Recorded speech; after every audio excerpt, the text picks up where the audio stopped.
नमस्कार, मी मृणाली पिळणकर. तुम्ही पाहत आहात LS मराठी. पाहुयात काही महत्त्वाच्या बातम्यांचा वेगवान आढावा. टीम इंडियाला मिळणार नवा प्रशिक्षक, BCCI सोबत डील फायनल, गौतम गंभीर सोबतही चर्चा. संघात आणखी एका नव्या प्रशिक्षकाची एंट्री होणार असल्याची चर्चा. गोरेगाव स्थित नेस्को येथे आयोजित संगीत कार्यक्रमात अंमली पदार्थांच्या अतिसेवनामुळे 2 विद्यार्थ्यांचा मृत्यू.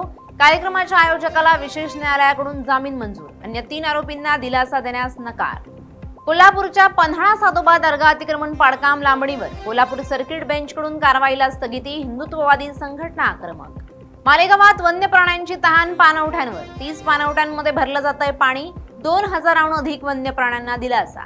वाशिम मधील अनसिंगगाव तलाव प्रदूषणाच्या विळख्यात, नागरिकांच्या आरोग्याचा प्रश्न ऐरणीवर.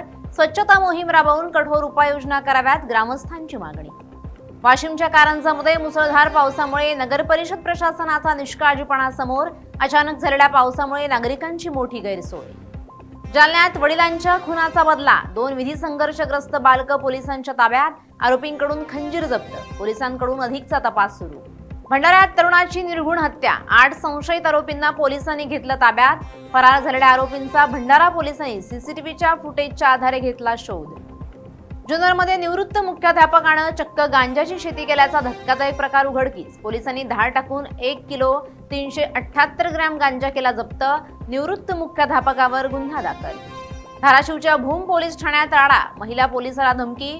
शासकीय कामात अडथळा आणल्याप्रकरणी एका तरुणावर गुन्हा दाखल. या होत्या आताच्या घडीच्या काही महत्त्वाच्या बातम्या.